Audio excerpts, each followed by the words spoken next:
Um dos heróis da Marvel que faz mais sucesso é o Homem de Ferro. E o Homem de Ferro, ele é admirado por jovens, crianças, velhos, enfim, pela sua personalidade, os seus poderes, e todas as qualidades, as características boas que estão no personagem. O meu filho, o Matheus, que você não vê, que fica aqui no bastidor, ano passado ele ficou muito empolgado. Porque ele comprou pela internet a roupa do Homem de Ferro. E ele mostrou pra gente a foto.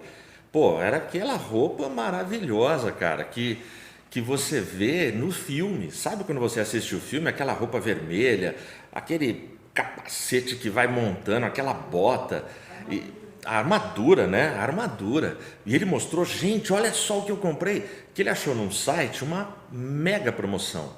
Porque essa armadura do Homem de Ferro, que tem para vender, é muito cara. Mas, gente, ele achou por um preço, eu nem vou falar o valor para vocês, muito barato, muito barato. Dava para comprar uma para cada um dos jovens da base J e sair um monte de Homem de Ferro pela cidade, naquele preço. E aí ele comprou, ele falou, olha, a oportunidade era só hoje no site, comprou a armadura do Homem de Ferro. Mostrou para mim, mostrou para minha esposa, para a esposa dele, mostrou para, enfim, filho, mostrou para o Theo, filho, ó, Homem de Ferro, vai chegar o Homem de Ferro. E cada encomenda que chegava na portaria do condomínio deles ou do nosso, será que é essa? E não era. Até que passou os dias, até que chegou lá uma encomenda, foi aqui ou lá no apartamento? Chegou aqui no nosso condomínio, né? Chegou a encomenda, Mateus, ele todo empolgado. Quem recebeu foi a tal. Pô, armadura do Homem de Ferro pro tamanho do meu filho, você pensa numa caixa monstro, né? Aí chegou numa caixinha, gente, sabe, lenço de papéis Kleenex, um saquinho. A tal olhou assim e falou, meu Deus, e a tal já começou a rir, ela perdeu o fôlego, né? Ó, Matheus, e ela sem graça, porque você não sabe se você ri, se você debocha, se você, o que você faz, né? Ela entregou, ó, Matheus, a sua armadura do Homem de Ferro chegou. Ele olhou assim e falou, caramba. Aí ele abriu. Quando ele abriu, gente, que decepção.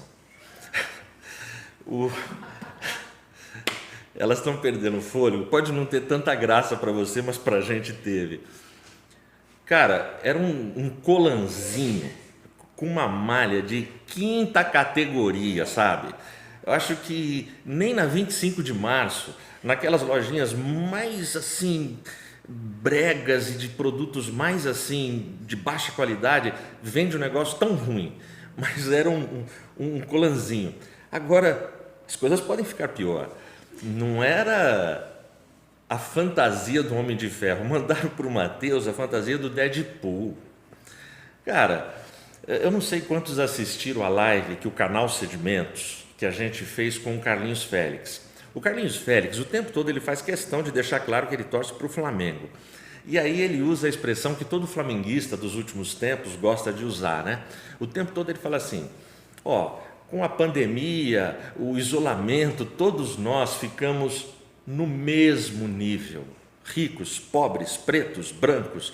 Ele vai falando, todo mundo está no mesmo nível, direita, esquerda, por causa do coronavírus. E aí ele fala assim, a não ser o Flamengo, porque o Flamengo está em outro, ele não fala em outro, ele fala em outro, está em outro patamar.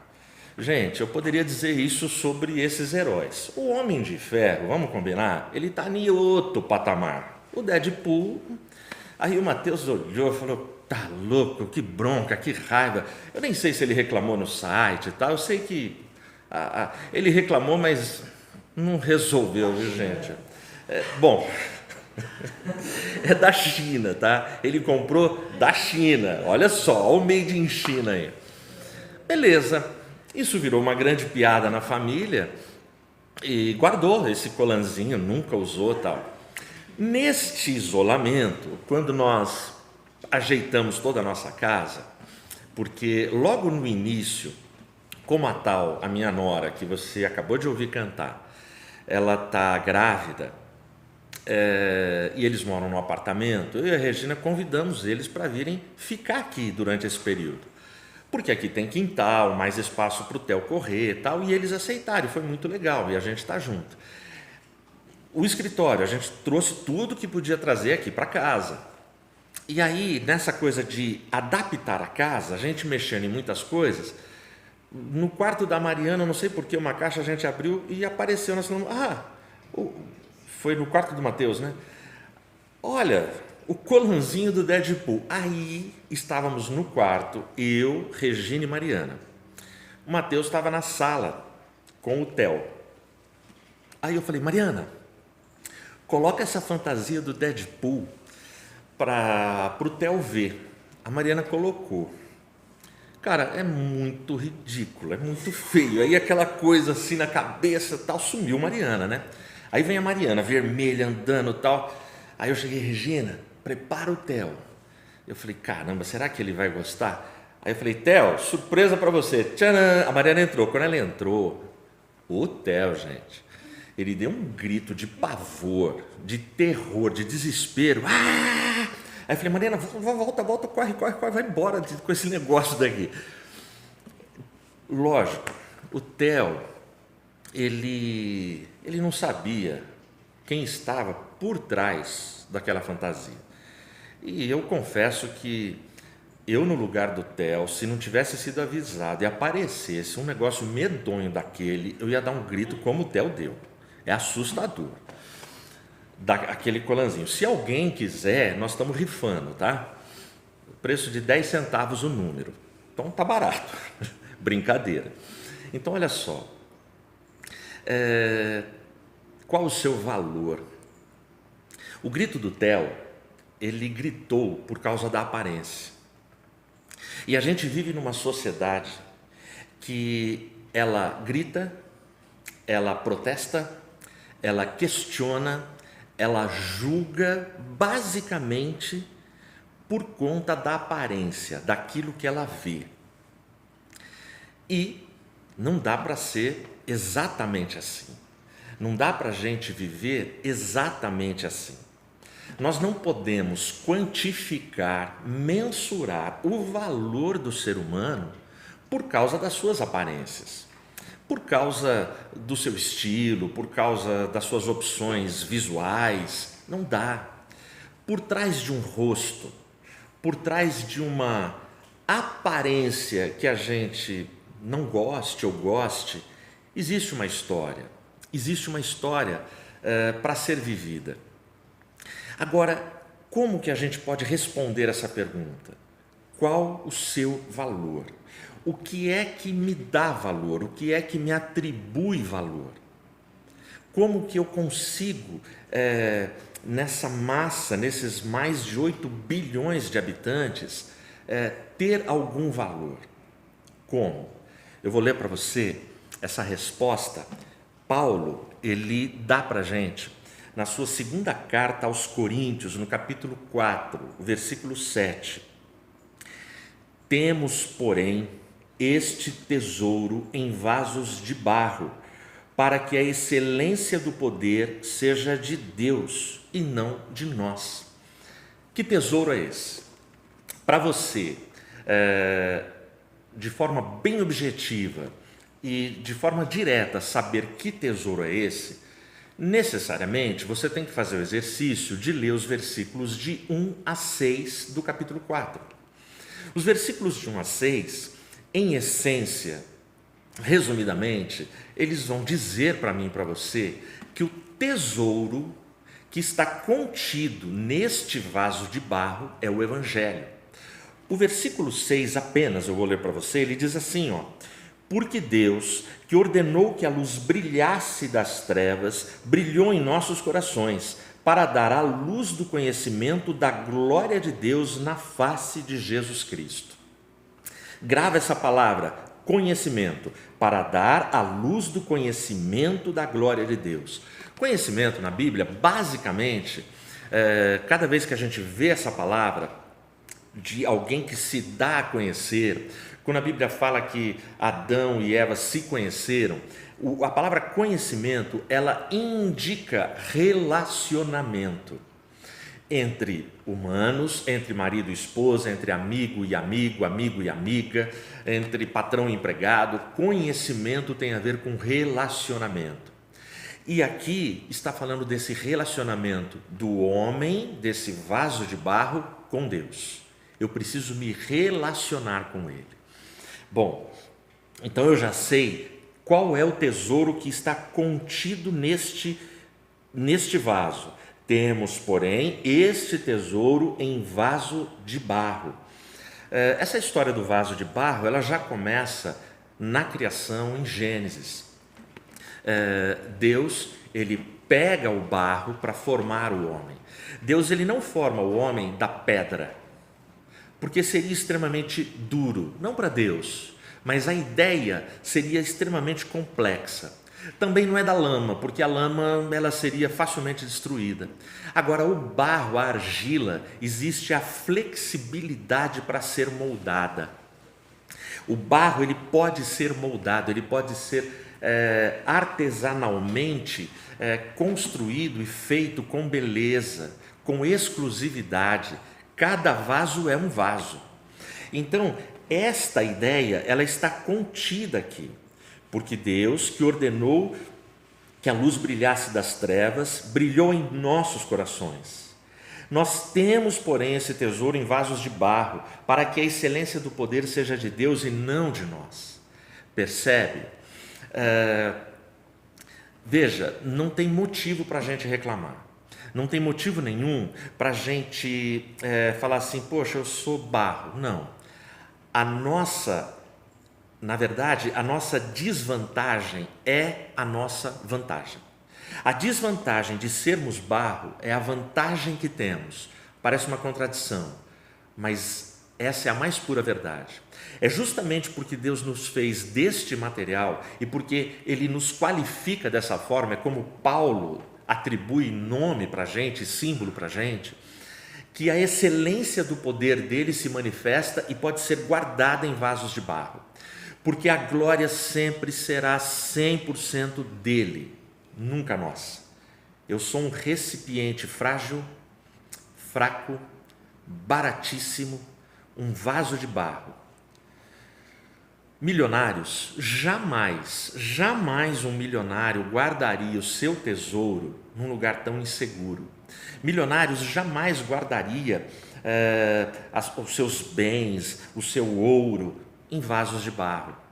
Mas é exatamente isso que Deus fez. Deus resolve depositar, nós somos depositários, somos recipientes aqui na terra, onde Deus ele confia o evangelho dele e guarda o evangelho dele. E o evangelho dele é que nos vai dar condições de percebermos nessa filiação o valor intrínseco que está dentro de cada um de nós. É justamente por causa deste tesouro que eu e você carregamos como vasos de barro que somos tão atacados.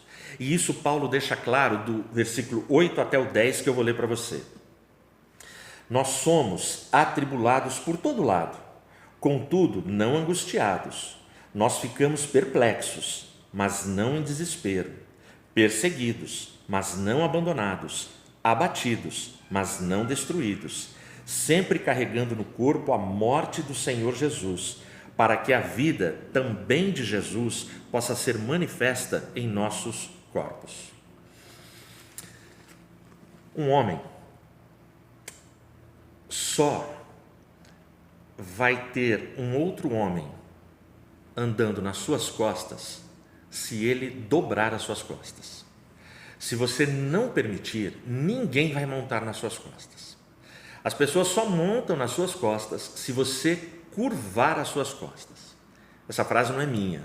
Essa frase é de Martin Luther King, que foi um ativista, um cara que lutou pelos direitos civis dos negros nos Estados Unidos. Essa foi a missão da sua vida, essa foi a luta da sua vida. Essa luta foi tão intensa que no ano de 1964, foi quando ele esteve em Washington e pronunciou ali o seu inesquecível sermão até hoje, I have a dream, eu tenho um sonho. É nesse sermão que ele solta uma das frases assim mais belas da luta contra o preconceito racial. É quando ele diz: eu sonho viver num país onde os meus 4 filhinhos, eles não tenham que ser julgados pela cor da sua pele, mas pelo conteúdo do seu caráter. Em 1968, em abril de 68, ele lutava juntamente com uma comissão nos Estados Unidos para tentar dar fim à guerra do Vietnã, e em abril ele foi assassinado.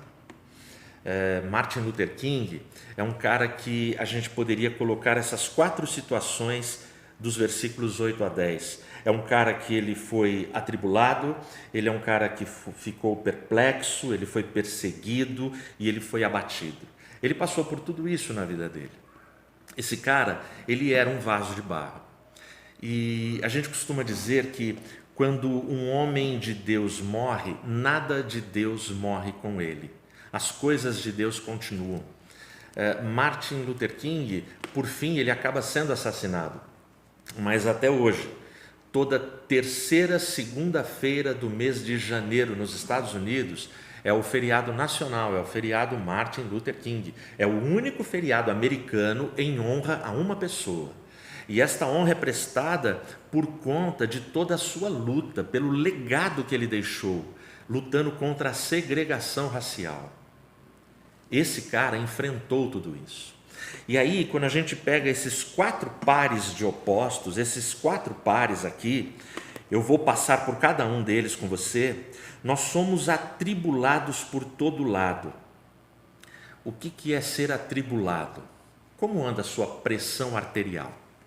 A gente vive um tempo onde milhares de pessoas, elas vivem e não são apenas pessoas obesas ou idosas, não. Eu conheço muitos adolescentes, pessoas jovens, pessoas magrinhas, que elas têm que tomar remédio controlado para a sua pressão diariamente, elas não podem descuidar.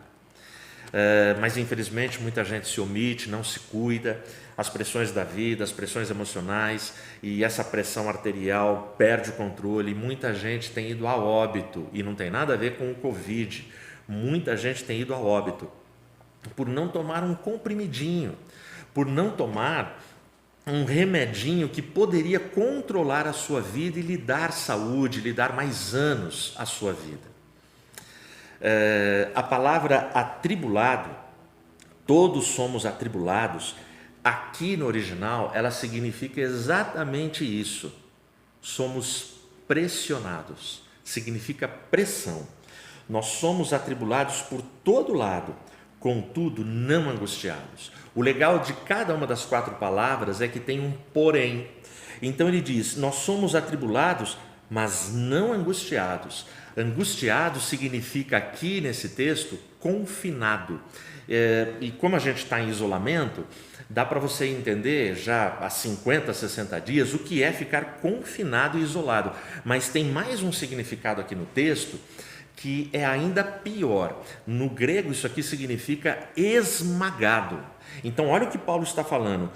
Todos nós somos atribulados por todo lado, contudo não angustiados. E não esquece a expressão por todo lado. Paulo, ele não doura a pílula, ele não alivia, ele não facilita, de todos os lados, ou seja, em todas as áreas, em todos os ângulos da vida, nós somos pressionados. A gente vive um tempo assim, somos pressionados na empresa, pelo patrão, pelo gerente, por metas, por vendas, somos pressionados na família, pelo cônjuge, pelos filhos, pelos pais, pelos avós, somos pressionados para manter uma aparência boa, uma saúde boa, somos pressionados no contexto da igreja, pelos nossos desempenhos, para que a gente faça as coisas bem feitas, e pressões vão acumulando cada um de nós. Estamos sendo pressionados com as notícias que se ouve todos os dias. Já tem gente dizendo que a melhor terapia hoje em dia é, durante a semana, você lê lá 1, 2 notícias de fonte segura e não vai ficar o dia inteiro recebendo a mesma notícia de canais diferentes. Isso adoece. Creia em Deus, confie em Deus, esteja conectado, saiba o que está acontecendo, mas não se permita adoecer por todas essas coisas. Então Paulo, ele vai dizendo isso: somos atribulados, mas não angustiados. Só que angustiados, pessoas atribuladas, elas podem ficar perplexas. Nós ficamos perplexos, mas não em desespero. O perplexo é a pessoa preocupada. O que é preocupação? Preocupação é isso, é um lugar que está vazio, a minha mente, e eu vou preocupar. Já reparou como a gente sofre por antecipação? A gente cria monstros na nossa cabeça, a gente imagina situações negativas e a gente já começa a sofrer por uma consequência que a gente acha que pode vir a acontecer, e aquilo não acontece. E aí a gente já sofreu, a gente já tomou comprimido, remedinho, já foi no médico, e aquele quadro tão negativo, aquela situação tão derrotista não se confirma, e a gente sofre por antecipação. Então aqui ele está dizendo exatamente isso, que a gente pode ficar perplexo, mas não em desespero.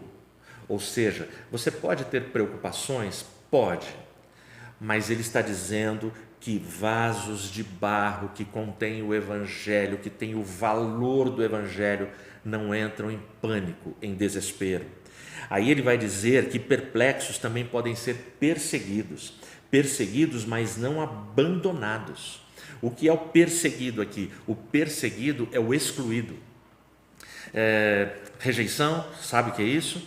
Você tem uma turma, você tem amigos, você tem a tua galera, ou no trabalho, ou na família, ou na igreja, ou na empresa, ou no clube, tudo ia bem, mas de repente você começa a perceber que você não é bem-vindo, as pessoas já não te retornam, não te respondem, ninguém dá risada mais das suas piadas sem graça, enfim, você é excluído, vão te dando um gelo. E a rejeição machuca, a rejeição dói, a rejeição maltrata cada um de nós, ok? Aí, o que Paulo vai dizer? Você pode ser perseguido, ou seja, você pode ser excluído, mas fique tranquilo, você não será abandonado. E Jesus afirma isso no Evangelho de João 14. Na casa do meu Pai tem muitas moradas. Pode ser que no mundo inteiro não tenha lugar para você. Pode ser que nos mais diversos grupos sociais não tenha lugar para você. O que Jesus está falando em João 14 é: na casa do meu Pai tem lugar para você. Na casa do meu Pai você é bem-vindo. E aí ele vai fechar, ele vai dizer que pessoas perplexas são perseguidas, e aí ele vai dizer que esses perseguidos, eles podem ser abatidos, mas não destruídos. O abatido é aquele que é laçado, jogado ao chão. O destruído é aquele que é aniquilado, é aquele que morre. Então ele vai dizer que, não, a gente passa por tudo isso na vida, mas existe um porém, existe um mas para a minha e para a sua vida. Portanto, como Martin Luther King, a gente não pode ter medo dos nossos desafios e das nossas lutas. Ele lutou como vaso de barro. E ele sofreu ataques, por causa do tesouro que ele carregava, dos valores que ele carregava. Qual o seu valor? O que é que te dá valor? O que é que te atribui valor? Eu não tenho dúvida que o valor do cristão, do vaso de barro, é o Evangelho, é a vida de Cristo no seu interior, essa vida que você carrega. E aí, por conta disso, o texto vai continuar. A gente chega no versículo 11, porque nós que vivemos, somos sempre entregues à morte por causa de Jesus, para que também a vida de Jesus possa ser manifestada em nossa carne mortal. Então Paulo ele já falou do nosso valor, o tesouro que a gente carrega. Ele já falou nesses 4 pares de opostos, ali do versículo 8 até o 10, que a gente precisa ter a coragem de manifestar o Evangelho na sociedade. E aí aqui no versículo 11, ele vai dizer que nós somos entregues à morte por causa de Jesus. Bom, deixa eu te falar uma coisinha que você vai entender esse versículo. Detalhes. Existem detalhes que a gente não pode perder. Existem detalhes na vida que, se você deixar passar, você perde grandes coisas. E a melhor maneira de explicar isso é para os maridos. Marido, sabe quando a tua esposa corta a franja 1 centímetro? Então, sabe aquele quadrinho novo que ela pendura na cozinha? Sabe aquele vestido novo? Detalhes que muitas vezes a gente não nota. E aí a esposa passa uma semana, ela ficou triste, você não sabe o porquê, você não fez nada, até que ela fala, você não reparou.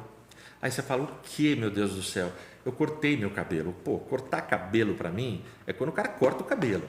Mas uma franja que ela corta, ela precisa ser notada. Detalhes, cara. Talvez as nossas esposas, elas não são detalhistas simplesmente porque elas são desse jeito.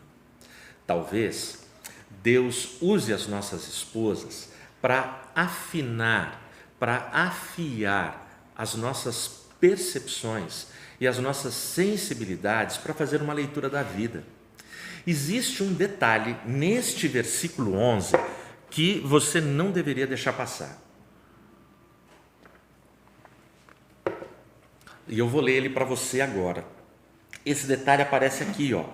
Porque nós que vivemos somos sempre entregues à morte por causa de Jesus. O detalhe é esse nome.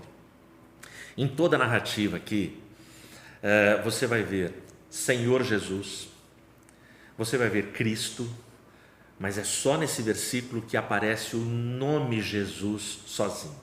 Você sabe que Cristo não é nome, Cristo é um título. Cristo é o Messias, o ungido. Senhor Jesus Cristo é que você não vê mesmo nesse versículo. Você vê apenas um nome.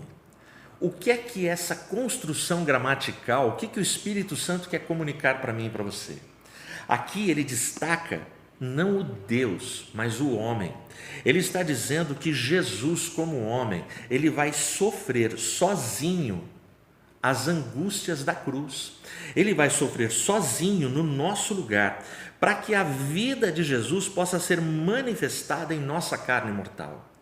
Perceba que Jesus aqui também, quando coloca o nome dele sozinho, sem nenhum qualificativo, sem nenhum título de Senhor ou de Cristo, Jesus, ele, de forma empática, com muita empatia, ele também vive o seu momento de vaso de barro, de fragilidade, o seu momento de possibilidades de ser quebrado, como de fato ele vai ser moído e quebrado na cruz.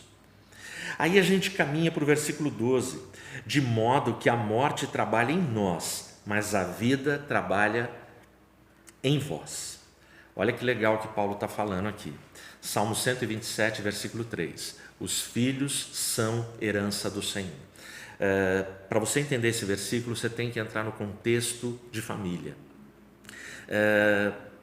E é muito legal o Salmo 127, porque trata filhos também como um tesouro. O dia que a Regina chegou para mim e falou assim, estou grávida, cara, mudou tudo, mudou tudo. A gente começa a trabalhar, a viver em função dos filhos, porque eles são um tesouro que Deus entrega para a gente, é uma herança do Senhor, não pertence a nós, pertence ao Senhor. Nós temos que prepará-los para a vida, para o mundo, para tudo que vai acontecer, tentar dar o nosso melhor, formar neles caráter e tudo mais. E aí Paulo, ele está falando com esta igreja, e aí ele fala isso, de modo que a morte trabalha em nós, mas a vida em vós. Eu lembro as noites que eu já passei em claro por causa de Mateus e Mariana. Eu lembro toda a rotina de levar eles durante muitos anos para a escola, voltar. Porque você sabe que levar filho para a escola tem toda uma estratégia de guerra, não é simples. A aula começa às 7 da manhã, todos os pais chegam no mesmo horário. Você tem que respeitar uma fila, você tem que sair no horário, chegar para o teu filho entrar, depois ir buscar. Não é simples. Mas tudo isso, eu estou te falando, às vezes que eles tiveram enfermidades gravíssimas, às vezes que o meu filho teve que passar por cirurgia. Em todos esses momentos, o meu sentimento, o sentimento da Regina era assim, Senhor, deixa a gente sofrer no lugar deles, dá a dor deles para a gente e para eles vida, para eles alegria. É o que Paulo está falando aqui, de modo que a morte trabalha em nós, mas em vós a vida. Perceba, vasos de barro, o evangelho está aí dentro, tem vida aí dentro. O seu valor está intrinsecamente ligado à ação do Espírito Santo no seu interior, que é templo do Espírito. O verso 13, tendo nós o mesmo espírito de fé, conforme está escrito, eu criei e por isso falei, nós também cremos e por isso falamos. Vasos de barro, não perde de vista isso, nós somos vasos de barro, e o que atribui valor a gente é o Evangelho. Você já esteve em alguma loja em Pedreira? Se você não esteve em Pedreira, você deve ter estado em alguma lojinha em Budas Artes, em outras cidades que tem muito artesanato, mas em Pedreira você vai achar loja que vende vasos. E é legal quando você entra em loja que só tem vasos de barro. Lá você vai encontrar vaso grande, vaso pequeno, vaso gordão, vaso magrinho, todos de barro.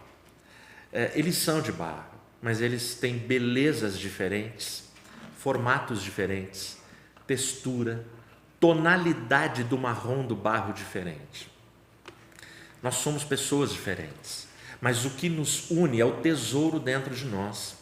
A gente está vivendo um tempo, gente, na boa, muito complicado. A polarização no país, essa semana mesmo eu vi algumas cenas deprimentes nas redes sociais, de irmãos de sangue se agredindo, se ofendendo, por causa de político, cara. Políticos não deram o sangue para me salvar. Políticos são homens que falham, são homens que erram, sim, são homens que precisam da nossa intercessão e oração, conforme o próprio Paulo vai nos orientar. O nosso dever de orar pelas nossas autoridades. Mas, cara, na boa, tem um limite para isso, tem um limite para essas coisas. E é muito legal quando a gente chega no versículo 13, porque o versículo 13 coloca um ponto de contato, um ponto de unidade entre vasos de barro que tem o valor do Evangelho. E está bem no começo, tendo nós o mesmo espírito de fé. Cara, o nosso espírito de fé, o nosso Cristo, o Espírito que habita em nós, o Pai, o Abba Pai, o nosso Criador, tem que ser maior do que qualquer divergência política, do que qualquer fofoca e calúnia que se faça. Nós não podemos ficar trocando ofensas. A nossa amizade, ela vem de anos. A nossa família, nós crescemos juntos, brincamos juntos, papai e mamãe cuidaram da gente, para agora a gente trocar farpas, se agredir e se matar moralmente por causa de uma ideologia. Não! A gente precisa aprender a se respeitar. Somos vasos de barro, e vasos de barro são frágeis, e se vasos de barro começam a se degladiar, cara, eles vão se quebrar, eles vão se arrebentar, e a refação desses vasos demora, é difícil. O oleiro refaz, mas tem um processo, e é um processo que dói, é um processo que não é simples, é um processo que muitas vezes machuca. E aí, quando Paulo ele fala, temos nós o mesmo espírito de fé, o que ele faz? Dá uma olhada para você entender a unidade de Paulo. Ele vai dizer, conforme está escrito, sensacional. Paulo ele recorre à poesia hebraica. Ele vai lá no Salmo 116, versículo 10. Ele repete o texto que está lá. Eu criei e por isso falei. Ele recorre à palavra. A palavra é o que nos dá unidade.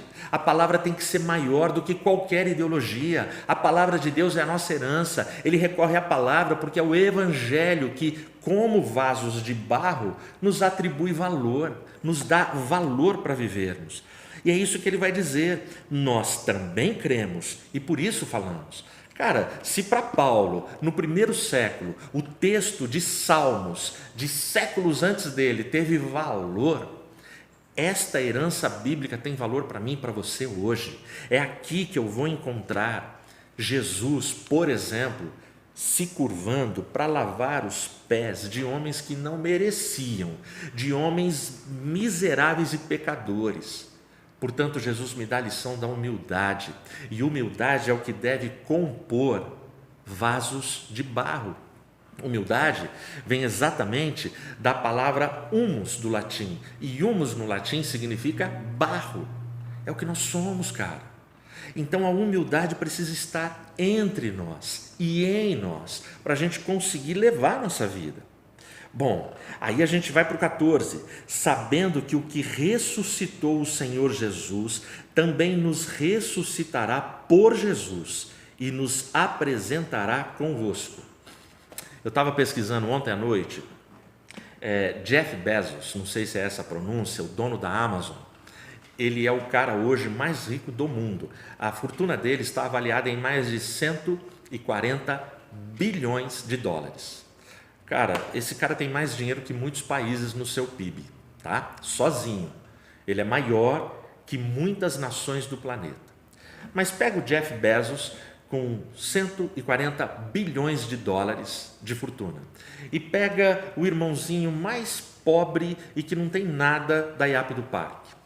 Quando esse irmãozinho morrer e o Jeff Bezos morrer, ambos vão levar a mesma coisa, nada. Os dois vão levar a mesma coisa, nada. A gente vive num mundo que prioriza a aparência, mas aí o texto 14 aqui, o versículo 14, vai dizer isso, sabendo que quem ressuscitou o Senhor Jesus também nos ressuscitará por Jesus e nos apresentará convosco. O legal do 14 é que ele está dizendo assim, você é um vaso de barro, mas o evangelho está no seu interior. Presta atenção. A vida não termina aqui nesse vale de lágrimas. Aqui não é o fim último de todas as coisas. O que ele está dizendo é, fique firme na humildade do vaso de barro que você é. Porque o Senhor Deus Todo-Poderoso, o mesmo Espírito que ressuscitou a Jesus, nos ressuscitará e nos dará nova vida, nos dará condições de vitória, de um novo tempo. Aí a gente caminha para o 15, porque todas as coisas são por causa de vós, para que a abundante graça possa, por meio da ação de graças de muitos, redundar para a glória de Deus. De novo, a ideia de Paulo é a ideia de pais e filhos. Todas as coisas é por causa de vocês. Todas as coisas é por causa da vida de vocês. Todos os valores, todos os esforços, toda a dedicação. Aqui ele está repetindo a mesma coisa. Ele está dizendo, olha, essa graça abundante, por meio de ação de graças, ela vai redundar em glória ao nosso Deus. Ou seja, é possível, sendo vaso de barro, que as pessoas percebam a glória de Deus na minha e na sua vida. Aí a gente caminha um pouquinho mais e chega no 16. Por causa disso, nós não desfalecemos, mas, ainda que o nosso homem exterior pereça, contudo, o homem interior é renovado dia a dia. Olha como ele começa. Por causa disso. Disso o quê? Tudo que ele está falando aqui no Evangelho. A expectativa de Paulo é que aqueles crentes de Corinto, como vasos de barro, porque naquela comunidade tinha gente que se achava o máximo, tinha gente que se achava a última bolacha do pacote, então Paulo está mandando a real, está trazendo todo mundo para colocar o pezinho no chão, dizendo que todos nós somos vasos de barro. E por que eu afirmo isso? Porque lá no versículo 7, que foi o primeiro que eu li para você, ele começa assim, temos, porém, este tesouro. Paulo se inclui, ele não fala no singular tenho, e ele também não fala você tem, ele fala temos. Então Paulo está dizendo, eu também sou vaso de barro, e que eu era perseguidor da igreja, eu tinha autoridade, eu sou Rabone, eu sou um rabi, eu sou um mestre, eu sou hebreu de hebreus, mas tudo isso para mim se tornou lixo. O que me interessa agora é o conteúdo do Evangelho no meu coração. Então, Paulo está falando exatamente isso. Por causa disso, nós não desanimamos. A gente mantém a esperança, ainda que o nosso homem exterior pereça, contudo o homem interior é renovado dia a dia. Essas duas palavras, pereça e renovado, elas estão num presente progressivo na língua grega. Ou seja, os anos vão passando, eu vou envelhecendo. Então ele está dizendo assim, à medida, dia a dia, Edmilson, os anos passam, o seu exterior, a sua casca, a sua aparência, ela perece, mas o seu interior se renova. Eu gosto muito de uma frase de William Shakespeare, que ele diz assim, as águas correm mais calmas em rios profundos. A profundidade da vida só vem com o tempo. A juventude navega por águas rasas. Águas rasas são facilmente mudadas da sua rota, dá para você fazer pequenos diques, uma pedra já desvia. Águas profundas, elas não fazem tanto barulho e elas caminham calma por causa da profundidade. Quem já navegou no Amazonas entende o que eu estou falando. Eu naveguei no Amazonas. Dizem os estudiosos que existem trechos do rio Amazonas que tem uma média de 50 a 70 metros de profundidade. Cara, é sensacional. Aquilo é de cair o queixo quando você navega ali. E aí, aqui ele está falando isso para a gente. O seu homem exterior vai se corrompendo, mas o seu homem interior é renovado dia a dia. Glória a Deus.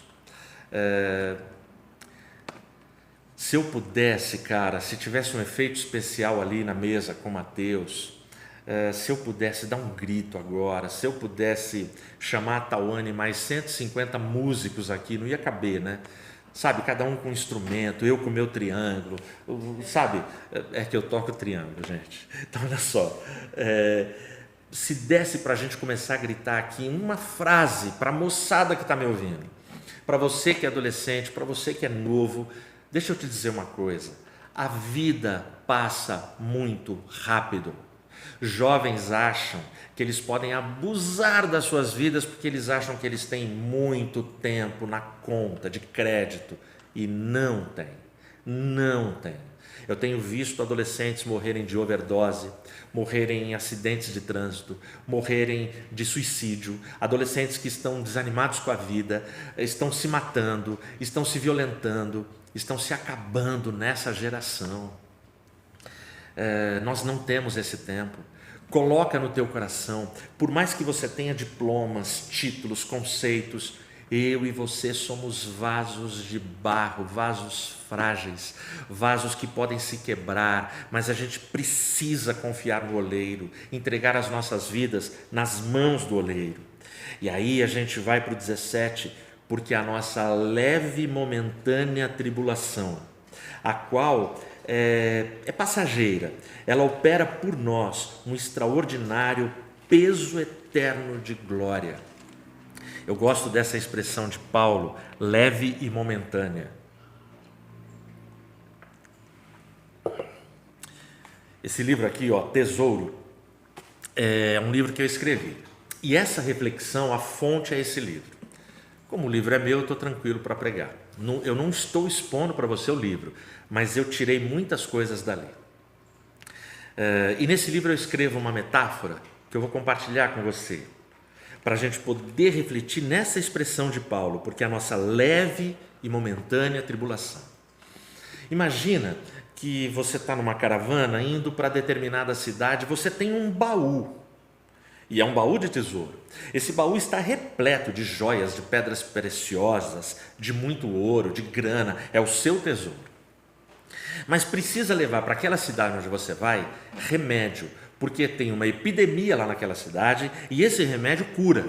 É a vacina que a gente tanto sonha, saiu e precisa levar. Bom, nesse baú cabe apenas uma caixinha, porque o baú está cheio, mas tem espaço para uma caixinha. Bom, aquela cidade precisa que chegue um grande carregamento, mas uma caixinha que chegar já vai salvar milhares de vidas. E aquele povo não vai me criticar se eu chegar apenas com uma caixinha. Aliás, o povo daquela cidade vai ficar muito decepcionado se eu chegar sem nenhuma caixinha. Mas se eu levar comigo uma caixinha e avisar, ó gente, trouxe uma caixinha, essa caixinha vocês podem começar a usar, vem vindo uma comitiva que chega daqui 3 dias com um grande carregamento de caixinhas desse remédio. Veja, esse remédio, só de eu chegar perto dele me dá alergia, me causa coceira, manchas na minha pele, porque eu tenho alergia a ele. Mas mesmo assim, eu vou suportar a alergia, as manchas, a coceira, porque eu sei que esse remedinho, no meu baú de tesouro, chegando naquela cidade, vai salvar vidas. Gostou da metáfora? O que é essa metáfora? O que é essa caixinha de remédio que me incomoda, que me dá alergia, mas eu vou carregar? É a nossa leve e momentânea tribulação. Presta atenção. Por que é que eu estou levando uma caixinha que é leve e momentânea? Porque lá eu vou tirar e eles vão usar. Agora, por que é que no meu baú eu não levo um montão de caixinhas? Porque o baú está cheio. Porque o baú está cheio de ouro, de joias, que é o meu tesouro, e só tem espaço para uma caixinha. Por que é que Paulo fala que as minhas tribulações são leves e momentâneas? Porque eu, que sou um vaso de barro, eu sou esse recipiente, eu sou esse baú na linguagem de Paulo. Esse vaso de barro, Paulo me ensinou que ele precisa estar cheio do Evangelho. E justamente porque você tem o Evangelho, é que as suas tribulações são leves e momentâneas e passageiras. É por isso que a gente suporta, é por isso que a gente não se entrega, é por isso que a gente não vai atrás de soluções mirabolantes e desesperadoras que vão destruir a nossa vida. É isso que ele está dizendo. Olha só, isso opera em nós um extraordinário peso eterno de glória. A minha mãe deve estar me assistindo agora. Mãe, um abraço para você, um beijo para você. A minha mãe essa semana me mandou um texto, 2 textos. Numa outra oportunidade eu falo para você quais são, mas um texto que ela me mandou fala sobre o peso, e ela falou: filho, eu tirei esse texto para você, e eu sei que você está enfrentando peso, responsabilidades, lutas, e esse texto é para você. Eu li, eu me emocionei e eu chorei. E esse texto aqui, ele explica para mim, opera em nós, as nossas aflições, os nossos sofrimentos, eles operam em nós um extraordinário peso eterno de glória. É peso, mas é glória. É glória, mas é peso. Esse é o paradoxo desse texto, mas que vale a pena para cada um de nós. E aí a gente chega no último versículo: não olhamos para as coisas que se veem, mas para as coisas que não se veem, porque as coisas que se veem são temporais, mas as coisas que não se veem são eternas.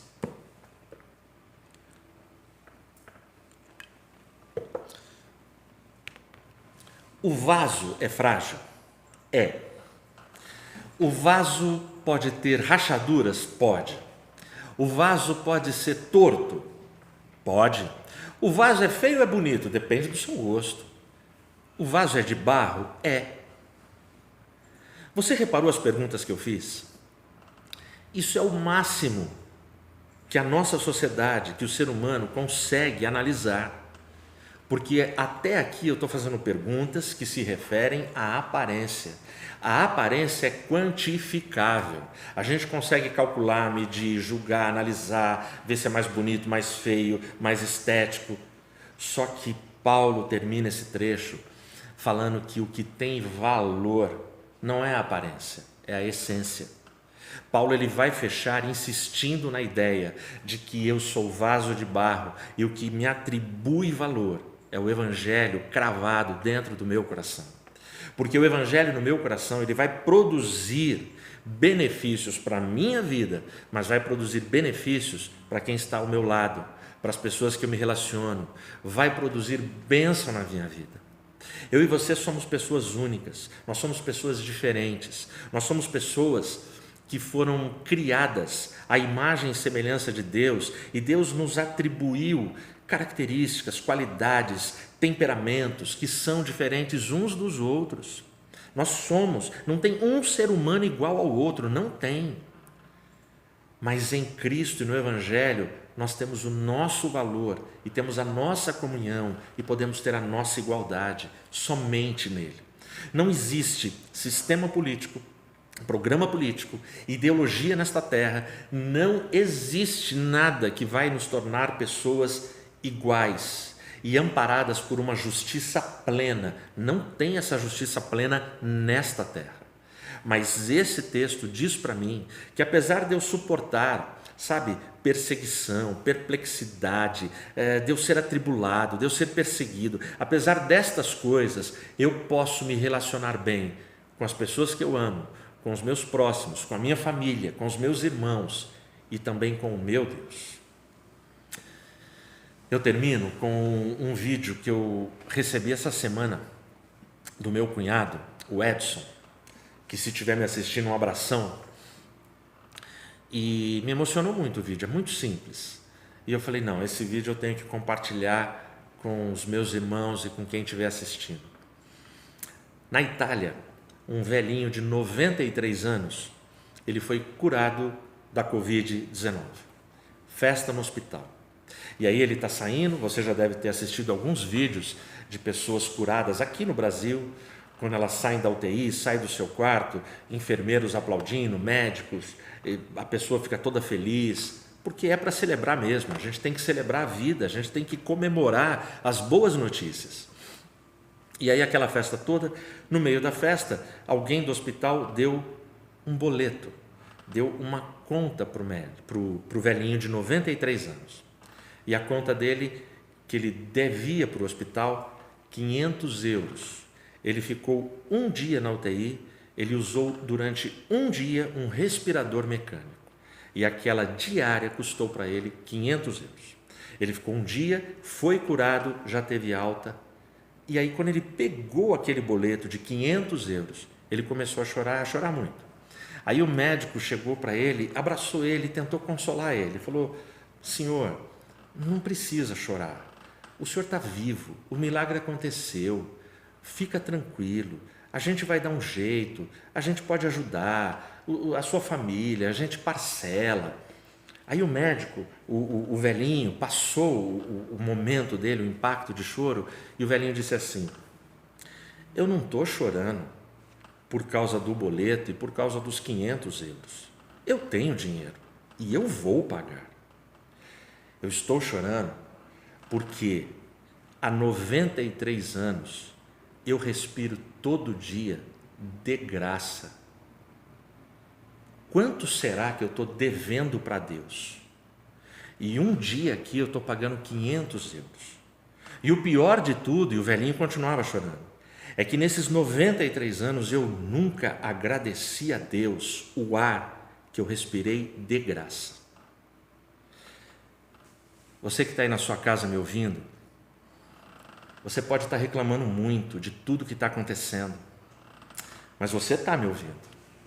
Você está respirando, você tem saúde, você tem esperança, você tem planos para o amanhã quando tudo isso passar. Você já agradeceu hoje, você já louvou a Deus hoje, você já glorificou a Deus porque você é um vaso de barro e o Evangelho atribui valor para você. Qual é o seu valor? O seu valor está contido, está atribuído na pessoa de Cristo que veio habitar em você. Se você ainda não tem esse Cristo, esse culto é uma oportunidade. Receba Ele na sua vida e louve o Criador pela sua vida.